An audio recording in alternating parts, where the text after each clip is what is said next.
Well, hey guys, hi, it is Brent Abel here at WebTennis.com and another episode of What's the Right Shot. Today's episode is absolutely spectacular. There is so much to choose from in terms of shot choice and court positioning. So guys, strap it on, buckle up, because you're going to love this episode. So the big question is this: how do players like us who never made a dime on the pro tour, how do we consistently bring out our very best tennis without spending endless hours trying to perfect stroke technique? The answer is knowing where we want the ball to land over there and then where to move to next on the court. Hi, my name is Brent Abel and welcome to What's the Right Shot?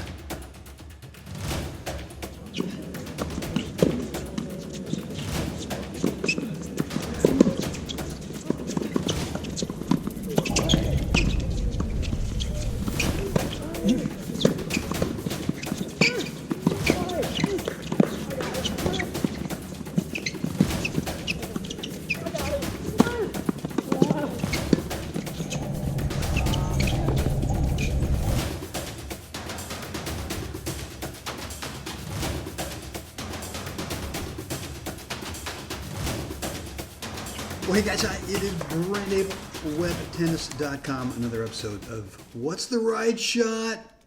And we have been looking at this match from last month, January 2020, finals of the National 50 Mixed Hard Courts, which was hosted over at Shadow Mountain Country Club here in Palm Desert, California. And so we've been looking at these four players. We've got Mike Federle with the serve. His partner over here is Caroline Viss.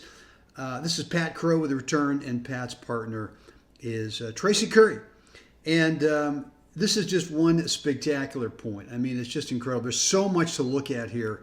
And you know what? I'm actually going to not look at the end of this. We are going to look at the end of it, how it ends up. But right here, I want you guys to be thinking about when you get a ball that's down low, right? The thing you don't want to do is you don't want to volley up to the net player, because you just give them too many opportunities. And look, I love Tracy Curry. She is just a spectacular tennis player. And I would tell her, if I'm coaching her on this, just play this thing back. Just play this right back here to Mike, and then just kind of reclaim good court position.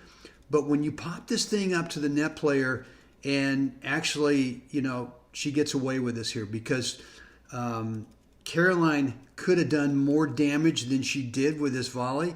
Tracy with a nice reaction, and now she goes ahead and plays it back to Mike. And look at her. I mean, she's moving up to the next best court position right here. Obviously taking away the alley, not standing in the alley, but forcing Mike to go back to her partner, which I love. So I'm just going to let this point play out for the remainder. Let's see. We actually stopped it. I'm going to show you where we stopped it, and then we can do a little coaching on that shot where they stopped. Great lob here by Tracy, and an equally great lob by Mike.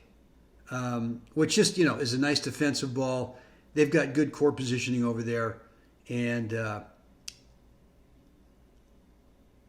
who knows? I don't think Pat went for the dropper because it was pretty deep. But this is one heck of a great lob that Pat's got to retreat back on. And, Caroline moving up as she should. And so we stopped it right here, right? And I asked you, what shot you would play. I think you got choices here, right? You're kind of stuck over here, right? Both of you are on this side of the court, so you got to be careful. I mean, if you're going to ding this thing at the net player, you're going to have to find a way to be able to recover in case it comes back. So a really smart choice would be just to play another ball up here, kind of reset, or as Mike does, he gets it down.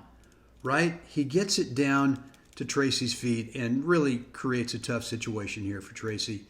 And look, I mean, not many players are going to be able to handle this ball back. And she just pushes a little bit wide, right? Which I think a lot of players would do. But I think you got to look at Mike's shot choice, and you got to consider that if Mike doesn't get the ball down low to Tracy, right? If this comes in a little bit higher, and you know, it could be a problem. I guess the other thing I would tell Tracy on this one too is, if I'm coaching her, is that you know, you've got great hands. You've already shown in this point a couple times you got great hands. I would not be backing up, right? I would go ahead and close a little bit and really kind of force Mike to you know, go back to my partner here, because what happens is when you back up on this, now you give Mike that opportunity to try to roll the ball down low. Other than that, man, some great stuff. I mean, this is really some great 10-0 mixed doubles points that we've been seeing so far. Guys, right down below in the comments area, would love to read your comments and respond. And as always, now, come on, got to get out there, help someone else have a spectacular day. Yeah.